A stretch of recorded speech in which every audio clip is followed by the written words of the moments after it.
Hello, അസ്സാം വലൈക്കും. എന്തെല്ലാം ഉണ്ട്? ഇന്നത്തെ വിശേഷം എന്ന് പറഞ്ഞാൽ ഇന്ന് വീക്കെൻഡായിട്ടൊരു ടൊമാറ്റോ റൈസും പിന്നെ വീട്ടിലേക്ക് കുറച്ച് സാധനങ്ങളെല്ലാം മേടിച്ചിട്ടുണ്ടായിരുന്നു. നമ്മൾ കൂടുതൽ ഉപയോഗിക്കുന്ന സാധനം ഉണ്ടാവില്ലേ, അരി, ആട്ട, മൈദ, പഞ്ചസാര. അപ്പോൾ അതൊക്കെ ഞാനിങ്ങനെ ഒരുമിച്ചിട്ട് വാങ്ങി വെക്കും. അങ്ങനെ രാവിലെ തന്നെ എണീച്ചിട്ട് ഈ പണിയായിരുന്നു. ഫുൾ കിച്ചണെല്ലാം ക്ലീനിങ്ങും കബോർഡെല്ലാം ഒരുക്കി വെക്കലും പിന്നെ എന്താ പറയുക, അരിയെല്ലാം ഇതാ ഇങ്ങനെ.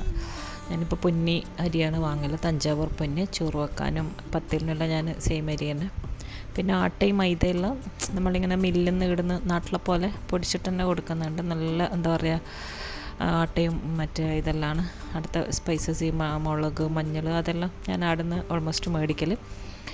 അങ്ങനെ ഇത് ആട്ടയും മൈദയും അതെല്ലാം കുറച്ചധികം മേടിച്ച് വെക്കും. ആട്ടക്കെല്ലാം നല്ല ചിലവാണല്ലോ, ഡെയിലി ചപ്പാത്തി ഉണ്ടായതുകൊണ്ട്. അപ്പോൾ ഇന്ന് അതെല്ലാം ഇങ്ങനെ അതിൻ്റെ പാട്ടിയിലെല്ലാം ഇട്ട് വെക്കലെല്ലായിരുന്നു. പിന്നെ പഞ്ചസാര പിന്നെ ഇവിടെ ഇപ്പം ഭയങ്കര ചിലവ് ഇപ്പോൾ പഞ്ചസാരക്കും.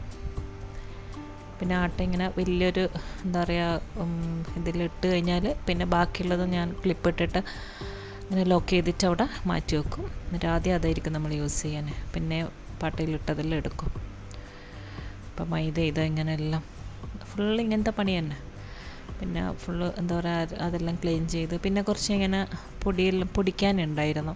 ഈ കുരുമുളക്, ക്യൂമിൻ, ഫെന്നൽ ഇതെല്ലാം പൊടിച്ചിട്ട് സൂക്ഷിക്കും. ഞാനധികം അങ്ങനെ തന്നെ എന്താ പറയുക, എല്ലാം വീട്ടിൽ നിന്ന് തന്നെ പൊടിക്കല. പിന്നെ കടായി മസാല അതെല്ലാം വീട്ടിൽ നിന്ന് തന്നെ ഞാൻ റെഡിയാക്കും. പിന്നെ എന്താ ഇങ്ങനത്തെ ബീഫിനും ഇതിനെല്ലാം പറ്റിയ മസാല എല്ലാം ഉണ്ടാവില്ലേ, സ്പൈസസ് എല്ലാം കൂടി ഇട്ടിട്ട് വറുത്ത് പൊടിച്ചിട്ട് അങ്ങനത്തെ എല്ലാം ഞാൻ വീട്ടിൽ തന്നെ റെഡിയാക്കല. അപ്പോൾ അതെല്ലാം ഇങ്ങനെ കുറച്ചധികം ഉണ്ടാക്കി വെച്ചിട്ട് ഒരു കണ്ടെയ്നറിൽ ചെറിയ ബോട്ടിൽ സൂക്ഷിച്ചാൽ മതിയല്ലോ. അപ്പോൾ അതെല്ലാം ഞാൻ ഇങ്ങനത്തെ പണിയെല്ലാം ഒരുമിച്ചിട്ട് എടുക്കാമെന്ന് വിചാരിക്കും. പിന്നെ ഈ മിക്സിയിൽ ഏലക്കായി ഞാൻ ഇതിൽ പൊടിക്കില്ല കേട്ടോ. അപ്പോൾ എന്തായാലും ആ ഒരു പെപ്പറിൻ്റെ എന്താ പറയുക, ഒരു ടേസ്റ്റ് വരുമല്ലോ. ഉണ്ട് അത് ഞാൻ വേറൊരു ചെറിയൊരു ഗ്രൈൻഡറിൽ അങ്ങനെയാണ് പൊടിച്ചെടുക്കൽ. അപ്പോൾ ഇതെല്ലാം തീർന്നിട്ടുണ്ട്. അതിനും ജീരകവും പെപ്പറെല്ലാം ഇങ്ങനെ ഒന്ന് ക്രഷ് ചെയ്ത് വെച്ചിട്ട് സ്റ്റൂവിനെല്ലാം ഇടാൻ വേണ്ടി. പിന്നെ അങ്ങനത്തെ എല്ലാം പണിയായിരുന്നു ഇന്ന് ഫുള്ള് കിച്ചണിൽ. പിന്നെ എന്താ പറയുക, നോമ്പ് കഴിഞ്ഞിട്ട് പിന്നെ കബോർഡൊന്നും സെറ്റാക്കിയിട്ടില്ലേനു. അപ്പോൾ ഇന്ന് അതെല്ലാം തുടച്ച് എല്ലാം ബോട്ടിലെല്ലാം ഒന്നിട്ട് എല്ലാം എന്താ പറയുക ക്ലീനാക്കി സെറ്റ് ചെയ്ത് അവിടെ വെച്ചിട്ടുണ്ട്. ഇതിപ്പോൾ ചുക്ക് കാപ്പി എപ്പോൾ വാങ്ങിയതാണോ എന്തോ, എക്സ്പയർ ആയോ എന്നറിയില്ല, നോക്കണം. അപ്പോൾ ഇന്നത്തെ എന്താ പറയുക ഉച്ചവരെയുള്ള പണി അതേനു. അപ്പോൾ അതെല്ലാം കഴിഞ്ഞപ്പോൾ ശരിക്കും എന്താ ഇനി ലഞ്ചിന് ഉണ്ടാക്കണ്ടേ ഇങ്ങനെ വിചാരിച്ചിരിക്കുകയായിരുന്നു. ഇനിയിപ്പോൾ എന്തായാലും വെജിറ്റബിൾസ് കട്ട് ചെയ്യാനുള്ള പോലെ സമയമില്ല. പിന്നെ ചിക്കനും മീനും അങ്ങനത്തെ ഒന്നും ഉണ്ടായിട്ടില്ലേനു. അപ്പോൾ ഞാൻ വിചാരിച്ച, അപ്പോൾ പെട്ടെന്ന് എനിക്ക് ഓർമ്മ വന്നു, ഒരു ടൊമാറ്റോ റൈസ് ഉണ്ടാക്കിയാലോ. അപ്പോൾ കുറേ വീഡിയോ അതിൻ്റെ കണ്ടിട്ടുണ്ടെങ്കിൽ ഇതുവരെ ഞാനത് ട്രൈ ചെയ്തിട്ടില്ലേനു. ഞാൻ ദിവസം പണ്ട് ഹോട്ടലിൽ നിന്നെല്ലാം കഴിച്ചിന്. എനിക്ക് തമിഴ് ഫുഡ് ഭയങ്കര ഇഷ്ടമാണ്. ഈ ശരവണയിലെല്ലാം പോയിട്ട് ഇങ്ങനത്തെ ഇവരെ ഉപ്മാവ്, പൊങ്കൽ അതെല്ലാം എനിക്ക് ഭയങ്കര ഇഷ്ടമാണ് കഴിക്കാൻ. അപ്പം ഞാൻ വിചാരിച്ചു എന്നാൽ ഇന്നൊന്നും നോക്കണ്ട, എന്നാൽ തക്കാളി ചോറന്നെ റെഡിയാക്കും. അപ്പോൾ അതാവുമ്പോൾ ഒരു പണിയും ഇല്ല, ആകെ 2 തക്കാളിയേ വേണ്ടുള്ളൂ. അപ്പോൾ ഞാനിങ്ങനെ കുറേ വീഡിയോസ് എല്ലാം കണ്ട് എനിക്ക് എൻ്റേതായ ഇഷ്ടപ്പെട്ടൊരു മാറ്റം വരുത്തിയിട്ട് ഞാൻ വിചാരിച്ചു എന്നാൽ ഇന്ന് തക്കാളി ചോറാക്കാം. അപ്പോൾ അതിന് വേണ്ടിയിട്ട് ഇതൊരു വലിയ പാൻ അടുപ്പത്ത് വെച്ചിട്ട് അതിൽ ഉഴുന്ന് പരിപ്പും, ആദ്യം ഓയിലൊഴിച്ച് എന്നിട്ട് ഉഴുന്ന് പരിപ്പും പിന്നെ കടുകും അത് രണ്ടും ഒന്ന് പൊട്ടിക്കും. പിന്നെ കടലപ്പരിപ്പ് ഉണ്ടെങ്കിൽ അതോ നിങ്ങൾക്ക് ഇട്ട് കൊടുക്കാം കേട്ടോ. അപ്പം എൻ്റെ അടുത്ത് നോക്കുമ്പോൾ അതില്ലേനു. പിന്നെ അതിലോട്ട് 3 വറ്റൽ മുളക് ഇട്ട് കൊടുത്ത്. അപ്പോൾ ഇതെല്ലാം ഒരു 5 മിനിറ്റ് കൊണ്ട് ഉണ്ടാക്കാൻ പറ്റുന്നൊരു ചോറായത്. പിന്നെ ഇഞ്ചി, വെളുത്തുള്ളി എന്താ പറയുക പൊടിയായിട്ട് അരിഞ്ഞത്, പേസ്റ്റല്ല, അരിഞ്ഞിട്ടാണ് ഇട്ടിട്ടുള്ളത്. പിന്നെ കറിവേപ്പില, പിന്നെ 2 പച്ചമുളക് ഇത് ഇട്ടിട്ട് വീണ്ടും നന്നായിട്ടൊന്ന് വഴറ്റി കൊടുക്കാം. പിന്നെ ഇതിലേക്ക് ഒരു ഉള്ളി ഞാൻ ഇടുന്നുണ്ട്. ചില ആളിടും, ചില ആളിടൂല. ഞാനിപ്പോൾ ഇതിലിട്ടിട്ടുണ്ട്.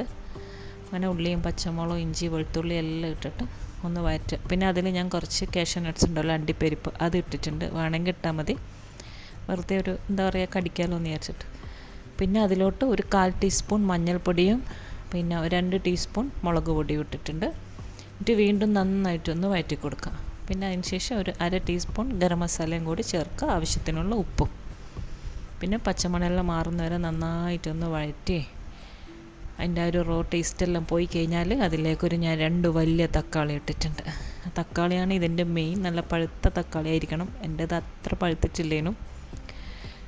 അങ്ങനെ 2 വലിയ തക്കാളിയും കൂടി ഇട്ടിട്ട് നന്നായിട്ടൊന്ന് വഴറ്റുക. ഈ തക്കാളി നല്ലോണം കുക്കായി എന്താ പറയുക വെന്ത് ഉടഞ്ഞ് ഒരു പരുവാണത്. അത്രയും നേരം വെക്കണം. പിന്നെ പെട്ടെന്ന് കുക്കാവും തക്കാളിയെല്ലാം.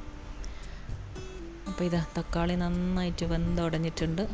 ഞാനതിൻ്റെ ഒരു ടേസ്റ്റ് നോക്കട്ടെ. അടിപൊളി ടേസ്റ്റാണ്. ഇങ്ങനെ തന്നെ നമുക്ക് ചപ്പാത്തിക്ക് വേണമെങ്കിൽ തക്കാളി മസാല ആക്കിയിട്ടെല്ലാം കഴിക്കാം. പിന്നെ ഇതിലേക്ക് ഞാനിപ്പോൾ ഒരു അരക്കപ്പ് ഒരു കട്ടി തേങ്ങാപ്പാൽ ഒഴിച്ചിട്ടുണ്ട്. നിങ്ങൾക്ക് വേണ്ടെങ്കിൽ ചൂടുവെള്ളം ഒഴിച്ചാലും മതി. അപ്പം ഞാൻ ഇതിന് എടുത്തിട്ടുള്ളത് പൊന്നി അരിയാണ്. അത് ഞാൻ എന്താ പറയുക കുറച്ച് സോക്ക് ചെയ്ത് പിന്നെ ഒന്ന് വേവിച്ചിട്ടൊരു മുക്കാൽ വെള്ളം എന്താ പറയുക വേവാവൂലേ അങ്ങനെ ഒരു എന്താ പറയുക ഒരു ഇതിൽ വേവിച്ച് വെച്ചിട്ടുണ്ട്. ഫുള്ളായിട്ട് വെന്തിട്ടില്ല. എന്നിട്ട് ഒരു അരിപ്പയിലിട്ടിട്ട് വെള്ളം പാലാൻ വേണ്ടി വെച്ചിട്ടുണ്ട് അതിന്. അപ്പം നിങ്ങൾക്ക് വേണമെങ്കിൽ അങ്ങനെ വേവിക്കാണ്ട് കുറച്ചധികം തേങ്ങാപ്പാൽ ഒഴിച്ചിട്ട് അതിൽ അരി ഇട്ടിട്ടും വേവിക്കാം. പക്ഷെ ഞാനങ്ങനെ ചെയ്തിട്ടില്ല, എന്താവുമെന്ന് അറിയാത്തതുകൊണ്ട്. ഞാനൊരു മുക്കാൽ ഭാഗം വേവിച്ചിട്ടുള്ള ചോറ് ഈ തേങ്ങാപ്പാലൊന്ന് തിളക്കുമ്പോൾ അതിലേക്ക് ഇട്ട് കൊടുക്കാം.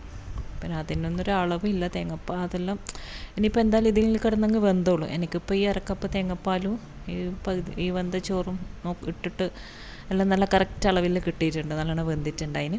എന്നിട്ട് നന്നായിട്ടൊന്നൊരു മീഡിയം തീയിൽ വെച്ചിട്ട് ഇളക്കി മിക്സ് ചെയ്യുക. ഫുൾ മിക്സ് ആക്കണം. ഇനി അഥവാ നിങ്ങൾക്ക് വെള്ളം കുറവായിട്ട് തോന്നുന്നുണ്ടെങ്കിൽ കുറച്ച് വേണം ചൂടുവെള്ളം എങ്ങാനും ഒഴിക്കാം. ആ തേങ്ങാപ്പാൽ ഒഴിക്കുമ്പോൾ ഇതിൻ്റെ കളറൊന്ന് ലൈറ്റ് ഷെയ്ഡായിട്ട് മാറും, അല്ലെങ്കിൽ നമുക്ക് നല്ല റെഡ് കളറായിട്ട് കിട്ടും. അപ്പോൾ ഇത് തേങ്ങാപ്പാലിൽ കിടന്നിട്ട് ചോറ് നല്ലോണം വെന്തിട്ടുണ്ട്. കണ്ടോ, അടിപൊളിയായിട്ടുണ്ട്. അങ്ങനെ ഫ്ലെയിം ഓഫ് ചെയ്യാം. ഇനി കുറച്ച് തണിയുമ്പോൾ എന്താ പറയുക ചൂടാറുമ്പോൾ അത് നല്ല ഇങ്ങനെ വിട്ട് വന്നോളും. ആദ്യം വെന്ത പോലെ തോന്നും. പിന്നെ ഫുൾ പാത്രം കഴുകൽ ഇത് തന്നെയായിരുന്നു. അങ്ങനെ ഫുൾ കിച്ചൺ ക്ലീനിങ്ങും പാത്രം കഴുകലൊക്കെ കഴിഞ്ഞ് പിന്നെ കുളിയെല്ലാം കഴിഞ്ഞിട്ട് ചോറ് അപ്പോഴേക്ക് നല്ല അടിപൊളിയായിട്ടുണ്ട്. അങ്ങനെ നമ്മുടെ ടൊമാറ്റോ റൈസ്, തക്കാളി ചോറ്, തക്കാളി സാദം എന്ത് വേണമെങ്കിലും പറയാം. അതിനിപ്പം ഞാൻ തൈര് സാലഡ് ഉണ്ടല്ലോ, റൈത്ത പോലെ ആക്കിയിട്ട് അങ്ങനെ തന്നെ എടുത്തിട്ടുള്ള ഇത്. ഇന്നലെ വെജിറ്റബിൾ റൈസ് ഉണ്ടാക്കിയില്ലേ, പുലാവ്, അതിനുണ്ടാക്കിയ ബാക്കി തന്നെ ഉണ്ടായിന്. അതും പപ്പടവും പിന്നെ ഒരു ലൈം ടീം. അടിപൊളി ലഞ്ച് അവിടെ കഴിഞ്ഞു. പിന്നെ ലഞ്ചെല്ലാം കഴിഞ്ഞിട്ട് ഞാൻ രാവിലെ എണീച്ചല്ലേ, കുറച്ച് ഉറങ്ങി എണീറ്റപ്പോൾ ഭയങ്കര വിശപ്പ് വീണ്ടും. കുറേ നേരമായി, 7 മണിയല്ലായി. അപ്പോൾ ഒരു തലക്കടി കൊണ്ട പോലെ ഉണ്ട്. എന്താ പറയുക, വൈകിട്ട് ഉറങ്ങി എണീച്ചിട്ട് ഒരു ലെക്ക് കെട്ട മട്ട് എന്നെല്ലാം പറയില്ല. പിന്നെ ചായയും ബിസ്ക്കറ്റും ഒരു പഴവും തിന്നു. അങ്ങനെ ഇന്നത്തെ ദിവസം കഴിഞ്ഞു. അപ്പോൾ അടുത്തൊരു വീഡിയോ ആയിട്ട് വീണ്ടും കാണാം ഇൻഷാ അല്ലാഹ്. അസ്സലാമു അലൈക്കും, ബൈ ബൈ.